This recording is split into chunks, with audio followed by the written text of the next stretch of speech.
구원의 하나님이십니다. 시편 68편 20절에 보면 하나님은 우리에게 구원의 하나님이시라 사망에서 벗어남은 주 여호와로 말미암거니와 라고 기록을 하고 있습니다. 하나님의 성품으로 구원이라고 할 때에 죄와 사망에서부터의 구원을 말합니다. 로마서 8장 2절에 이는 그리스도 예수 안에 있는 생명의 성령의 법이 죄와 사망의 법에서 너를 해방하였음이라. 사람이 태어나면서부터 자신도 모르게 죄인이라고 선포를 받습니다. 로마서 3장 23절에 보면 모든 사람이 죄를 범하여 하나님의 영광에 이르지 못하게 되었다고 기록을 하고 있어요. 나는 죄의 경험이 없는데 왜 내가 죄인일까? 그렇게 반문을 할 수도 있지만 여러분이 다 태어났기 때문에 성씨가 있잖아요. 김씨, 이씨, 박씨 다 성씨가 있는데 여러분 태어났기 때문에 그와 같이 내가 무슨 씨다라고 표현을 하는 거예요. 우리가 태어날 때부터 우리 조상들 중에 어디에서부턴가 죄씨가 되었다는 거예요. 그래서 올라가고 보니까 아담에게까지 올라가는데 아담과 하와가 범죄함으로 말미암아 죄가 세상에 들어온 후에는 죄가 세상에서 왕노릇을 하면서 모든 사람을 종으로 삼았다는 것을 성경은 히브리서를 통하여 우리에게 확인을 해주고 있어요.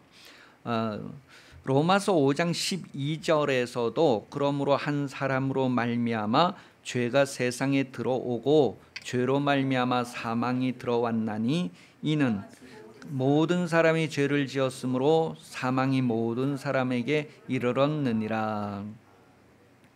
그 모든 사람이 죄를 지었다고 했을 때 우리가 아담 안에서 죄를 졌다는 거예요. 아담이 죄를 지을 때에 아담 안에 이미 우리도 있었다는 거예요. 그래서 쭉 있었는데 낳고 하다 보니까 그 안에 누가 있었는지가 다 드러난 거예요. 그래서 인류를 한 혈통으로 지으신 것은 더듬어서 하나님을 찾게 하려고 지으셨다라고 성경은 확인을 해주고 있습니다. 사람이 흑암과 사망의 그늘에 앉아서 곤고와 매임을 당하게 되었다고 성경은 기록하는데 시편 107편 10절에요. 사람이 흑암과 사망의 그늘에 앉으며 곤고와 쇠사슬의 매임은 하나님의 말씀을 거역하며 지존자의 뜻을 멸시함이라. 이 곤고라고 하는 단어를 시편 90편 10절에 그 의미를 설명하고 있는데 인생이 연수가 70년 80년인데 그 7, 80년이 다 수고와 슬픔뿐이다 했을 때에 그 수고와 슬픔을 곤고다 그렇게 표현을 하고 있어요. 그 흑암과 사망의 그늘에 앉아서 곤고한 인생을 살게 된 원인이 바로 11절에 표현하기를 하나님의 말씀을 거역했기 때문이다. 그리고 지존자의 뜻을 멸시했기 때문이다 라고 기록을 하고 있어요. 여러분, 하나님을 멸시하는 것, 하나님의 말씀을 거역하는 것에 대해서 잠언 8장 36절이 좀 풀어서 설명을 해주는데 그러나 나를 잃는 자는 자기 영혼을 해하는 자라 나를 미워하는 자는 사망을 사랑하느니라. 하나님을 잃어버리는 자, 자기 영혼을 해롭게 하는 자라는 거예요.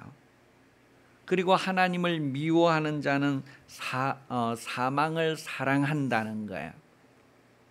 누가 죽음을 사랑하겠느냐고 했을 때에 우리는 하나님을 미워하는 것으로 두 가지 다 미워하는 것이 아니라 한쪽은 미워하고 한쪽은 사랑하고 둘 다 섬기는 것이 아니라 한쪽만 섬기고 한쪽은 섬기지 않는 것을 얘기하면서 우리가 하나님을 사랑하지 않는 것은 사망을 사랑하는 것이다 라고 확인을 해주는 거죠.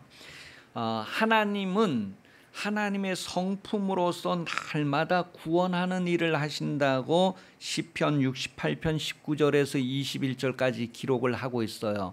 하나님을 구원의 하나님이라고 할 때 그 구원의 성품을 날마다 드러내신다는 거예요. 어디에서부터의 구원이냐는 것을 시편 68편에 기록하고 있습니다. 날마다 우리 짐을 지시는 주 곧 우리의 구원이신 하나님을 찬송할지로다. 하나님은 우리에게 구원의 하나님이시라. 사망에서 벗어남은 주 여호와로 말미암거니와 그의 원수들의 머리 곧 죄를 짓고 다니는 자의 정수리는 하나님이 쳐서 깨뜨리시려. 그 마귀가 죄를 짓고 우리를 죄의 종으로 삼는데 그 마귀의 머리를 깨뜨린다는 것은 십자가로 말미암아 마귀가 권세로 사용하던 그 사망 권세를 이제 빼앗게 되는 그런 내용을 기록한 거죠. 하나님은 구원하시는 일로 인하여 매일매일 구원하시는 일로 인하여서 찬송을 받으시는 분입니다. 그것을 인하여서 아름다운 일이다라고 이제 성경은 이사야 12장 5절에 표현을 하고 있어요. 하나님께서 매일매일 그 성품으로 구원하는 일을 하시는데 그 일이 아름다운 일이다. 그 일을 더 구체적으로 디모데후서 4장 18절에서는 천국에 들어가도록 우리를 구원하시는 일이다라고 표현을 하고 있습니다. 이 하나님의 구원하시는 그 성품에 여러분이 참여하는 인생 되시기를 예수님 이름으로 축복합니다. 베드로후서 1장 4절 하나님께서 우리를 향하시는 은혜는 바로 이 성품에 참여하게 하고자 합니다라고 기록을 하고 있어요. 성품으로서 하나님의 자녀는 바로 구원하는 일로 하나님의 찬송이 되어야 합니다. 스바냐서 3장 17절에 보면 구원하시는 하나님께서 우리와 임마누엘 하시는데 그 하나님께서 하시는 일이 우리를 통하여 드러남으로 인하여서 하나님의 영광의 찬송이 될 것을 기록하고 있어요. 또한 요한복음 15장 8절에서도 열매를 맺어야지 하나님께서 영광을 받으신다라고 기록을 하고 있습니다. 에베소서 1장 5절 6절에서도 그 기쁘신 뜻대로 우리를 예정하사 예수 그리스도로 말미암아 자기의 아들들이 되게 하셨대요. 그 이유, 아들들이 되게 하신 이유 목적이 무엇이냐면 6절에 시작, 이는 그가 사랑하시는 자 안에서 우리에게 거저 주시는 바 그 은혜의 영광을 찬송하게 하려는 것이라.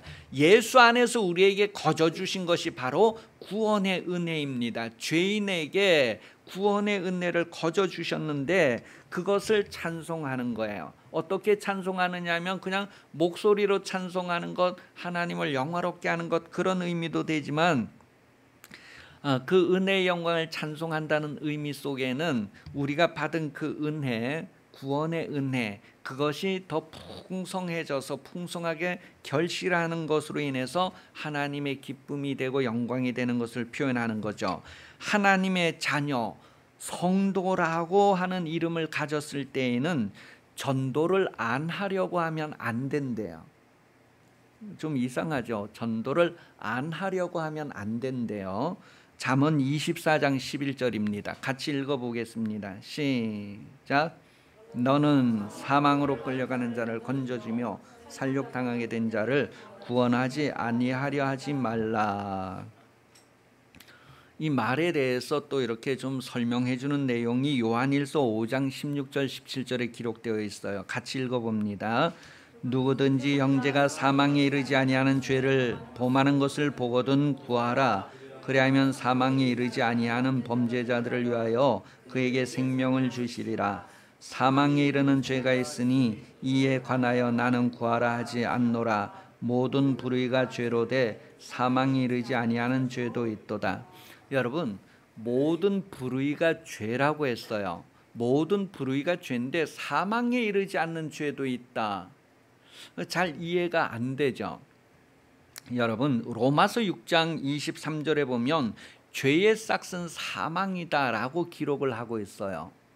모든 사람이 죄를 졌기 때문에 사망에 이르게 되었다는 거예요. 로마서 3장 23절에 보면 모든 사람이 죄를 졌다고 했어요. 아담 안에서 모든 사람이 죄를 졌다고 했어요. 그래서 죽음에 이르게 되었단 말이에요.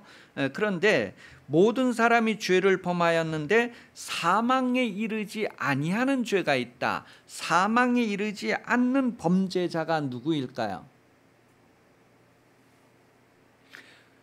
죄인은 죄인인데 사망에 이르지 않는 죄인이 있다는 거예요. 엄청 어렵죠? 회개한 사람입니다. 회개한 범죄자는 죄인인데도 사망에 이르지 않는다는 거예요. 시편 32편 5절입니다.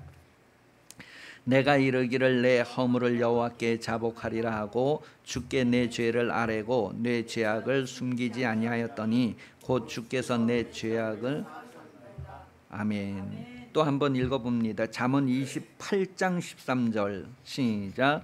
자기의 죄를 숨기는 자는 형통하지 못하나 죄를 자복하고 버리는 자는 불쌍히 여김을 받으리라.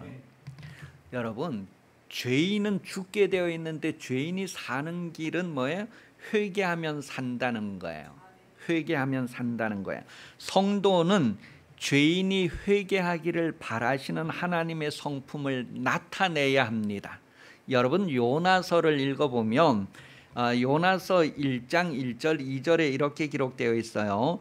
여호와의 말씀이 아미떼의 아들 요나에게 임하니라 이르시되 너는 일어나 저 큰 성읍 니느웨로 가서 그것을 향하여 외치라. 그 악독이 내 앞에 상달되었음이니라 하시니라. 니느웨의 악독이 하나님 앞에 상달되었대요. 다시 말하면 죄가 하나님 앞에 기억하신 바 되어서 죄의 값은 사망이란 말이에요. 그런데 요나 보고 니느웨 성에 가서 너희의 죄가 하나님 앞에 상달되었다라고 전하래요. 이제 지금 성경에는 그 내용이 안 나온 것 같은데 4장 2절 요나서 4장 2절을 한번 읽어보겠습니다. 시작. 여호와께 기도하여 이르되 여호와여 내가 고국에 있을 때 이러하겠다고 말씀하시지 아니하였나이까. 그러므로 내가 빨리 다시스로 도망하오니 주께서는 은혜로우시며 자비로우시며 노하기를 더디하시며 인애가 크시사 뜻을 돌이켜 재앙을 내리지 아니하시는 하나님인 줄을 내가 알았으니. 누가 알았다고요? 요나가. 요나는 하나님을 어떻게 알았다고요? 인내하시고 자비하시고 긍휼이 많으시고 죄인을 불쌍히 여기시고 어쨌든 그들이 살기를 바라시는 그런 하나님으로 누가 알았어요? 요나가 알았어요. 그걸 알고 있던 요나에게 무엇을 시켜요? 니느웨의 죄악이 나에게 상달했으니 가서 전해라. 그렇습니다. 그 말 속에는요, 하나님의 성품, 죄인을 구원하고자 하는, 죄인이라도 살기를 바라시는 그런 하나님의 마음이 요나를 통하여서 니느웨에 나타나야 하는데 요나가 그것을 알면서도 싫어했어요. 왜냐하면 니느웨가 이스라엘 땅을 막 침략하고 일본이 우리나라를 침략한 것처럼 그렇게 하는 아주 원수로 여겨지는, 우리에게 고통을 주는 그런 나라로 인식을 했기 때문에 그 나라가 회개하고 구원받고 돌아오는 것을 요나는 원하지 않았어요. 오늘 예수 믿는 많은 사람들이 불신자들이 회개하고 돌아오기를 원하지 않는 행동을 합니다. 마음은 아니라고 하는데 부인하는 거예요, 행동으로. 그러니 여러분, 행동은 속에 있는 것이 드러나는데 오늘 예수 믿는 사람들이 세상이 구원받는 것을 원하지 않는 사람들이 많이 있어요. 요나는 나중에 기도하고 바뀌어졌잖아요. 여러분, 그런 성도들도 기도하면 바뀌어질 거예요. 회개는 누군가의 기도 응답입니다. 어떤 사람이 회개하고 돌아왔다고 했을 때에 누군가의 기도의 응답이에요. 누군가가 기도했다는 거예요. 그래서 하나님이 그 기도의 응답을 들어주셔서 죄인이 회개할 수 있다는 것. 이사야 53장 12절에 보면 예수님께서 죄인이 살기를 바라시는 마음으로 기도하시고 그 기도의 응답으로 죄인들이 회개하게 되었다는 것을 기록을 하고 있어요. 마가복음 1장 35절에서 39절까지 보면 예수님께서 이 땅에 무엇하러 오셨다고요? 전도하러 오셨다고 기록을 하고 있어요. 그런데 그 전도하러 오셨다고 해서 전도하러 나가시기 전에 새벽 미명에서부터 기도하셨다는 내용이 나와요. 여러분, 기도하고 전도하신 예수님의 모습을 보여주고 있어요. 죄 용서를 기도하는 것은 하나님의 성품입니다. 죄를 용서해 달라고 기도하는 것은 하나님의 그 구원의 하나님의 성품에서 죄인을 향하여 나타내시는 불쌍히 여기는 마음, 인자와 자비, 그런 거에서부터 나오는 거란 말이에요. 구원의 하나님의 성품에서 나오는 것이 바로 죄인을 향한 기도입니다. 죄 용서를 위한 기도예요. 그게 바로 예수님을 통하여 나타난 하나님의 성품이다라는 것을 누가복음 23장 34절에 표현을 해주고 있어요. 예수님께서 저들의 죄를 사하여 주옵소서, 저들이 하는 일을 알지 못합니다, 그런 표현을 했어요. 그 예수님의 마음이 그런 죄인을 위해서 기도하는 마음이 어디에서 나왔느냐를 마태복음 11장 29절에서는 예수님의 그 온유함과 겸손함에서 나왔다, 그렇게 표현을 하고 있어요. 그런데 이와 같은 그 온유와 겸손이 어디에서부터 오느냐 하면 성령에서부터 온다는 것을 성경은 기록하고 있습니다. 에스겔서 36장 26절에 보면 그런 부드러움과 온유함이 어디에서부터 오느냐, 하나님께로부터 온다는 것을 기록하고 있어요. 그런데 이와 같은 모습이 모세를 통하여 이미 나타났다는 것을 출애굽기 32장 32절에 기록하거든요.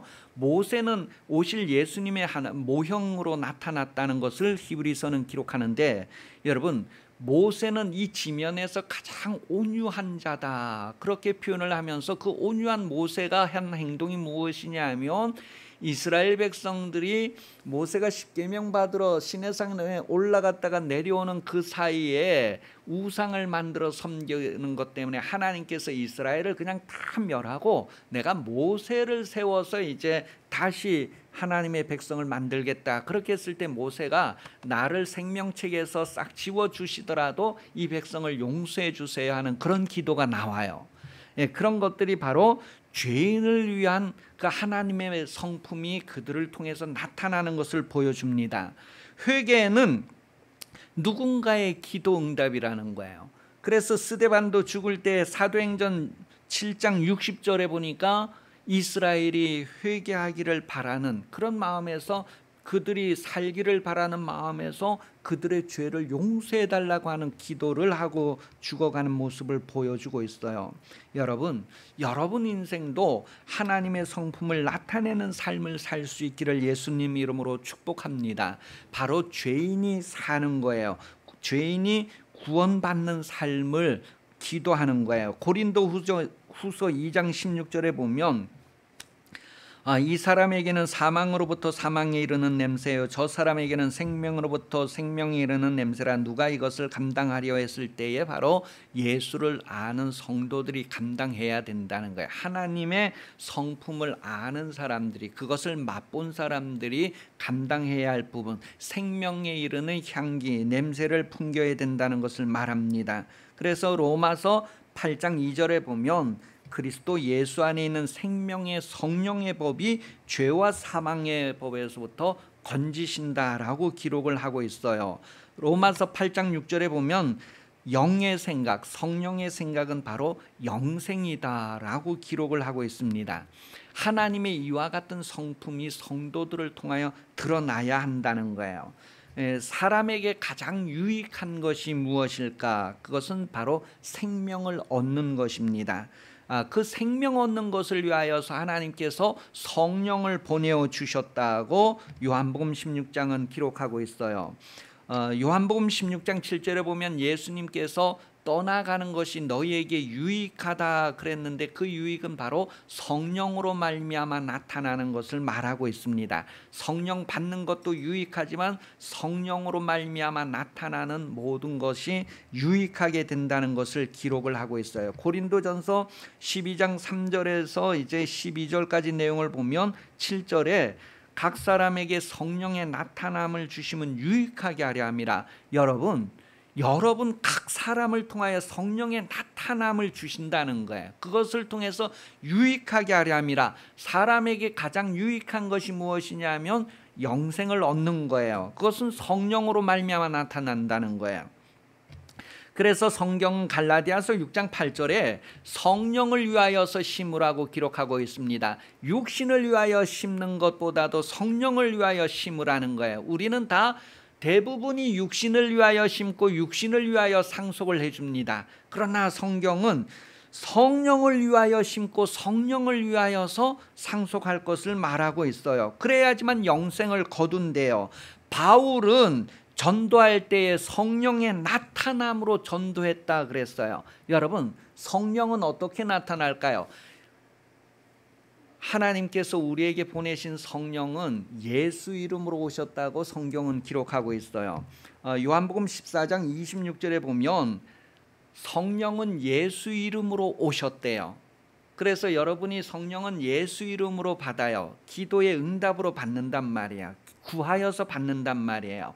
예수님께서 성령을 보내신다고 했을 때 그 약속을 가진 사람들은 500명이 마가다락방에 모여서 기도했대요. 그래서 오순절 성령 임하는데 예수 이름으로 성령이 임했다는 거예요. 그래서 지금도 예수 이름으로 기도하고 성령 받는다는 거예요. 그래서 예수님께서 누가복음에 보니까 물에서 세례를 받으시고 올라오시고 기도하시고 기도의 응답으로 성령을 받았다고 누가복음은 기록을 하고 있어요. 이렇게 기도의 응답으로 성령을 받는데 우리가 다 성령을 받았잖아요. 그럼 이 성령이 드러나야 되잖아요. 성령이 나타나야지만 유익하잖아요. 이 성령이 나타나는 방법이 바로 예수 이름으로 나타난다는 거예요. 그래서 바울은 기도를 많이 했다는 거예요.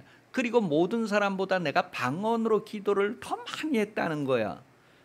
그렇게 함으로 성령의 나타남이 있는 인생을 살았다는 것을 우리에게 말해주고 있습니다. 여러분에게 아무리 좋은 것이 있어도 나 혼자 누리는 것과 함께 누리는 것은 다릅니다. 여러분이 아무리 좋은 성령을 받았을지라도 나 혼자 누리는 것보다 그것이 풍성하게 흘러 넘치는 것, 그것이 더 낫다는 거예요. 성령을 주시면 유익하게 하려 함이라. 여러분, 모든 죄인들에게 가장 유익한 것이 무엇일까? 그들이 영생을 얻는 것입니다. 그런데 이러한 일들은 다 성령이 하시는 일인데 성령이 각 사람을 통하여 나타나야 된다는 거예요. 여러분에게 각 지체로서 각각 자리로 모습으로 경험도 다르고 인생도 다른데 여러분을 통하여서 성령의 각각 나타남을 통하여 유익하게 하려 합니다. 그 유익은 바로 영생을 얻는 것입니다. 여러분이 기도하면 성령께서 역사하실 것입니다. 좀 더 기도하시고 성령의 나타남을 통하여서 유익함을 드러내는 하나님께서 우리에게 나타내고자 하시는 하나님의 성품이 풍성하게 결실하는 그런 인생으로 승리하시기를 예수님 이름으로 축복합니다. 기도하겠습니다. 살아계신 하나님 아버지, 기쁨교회된 모든 성도들이 성령 충만하게 하여 주시고 성령의 나타남을 위하여서 이제는 성령으로 기도하게 하여 주시옵소서. 성령으로 기도하기 위해서 또 기도하는 성도가 되기를 원합니다. 오순절 마가다락방 기도의 응답으로 성령 주신 것처럼 이제도 우리가 기도함으로 성령 받고 유익함을 드러내는 생활 되게 하여 주시옵소서. 성령 강림절기 주일 오전 예배에 참석하여 머리 숙인 모든 성도들을 기억하여 주시고 성령으로 기도하는 인생 되게 하여 주옵소서. 다시 오실 예수 그리스도 은혜 베풀어 주시며 하나님 아버지 사랑하심과 성령 감동하심이 성령 강림절기 주일 오전 예배에 참석하여 머리 숙인 모든 성도들 위해 그 자손 대대로 영원히 함께 하시기를 간절히 축원하옵나이다. 아멘.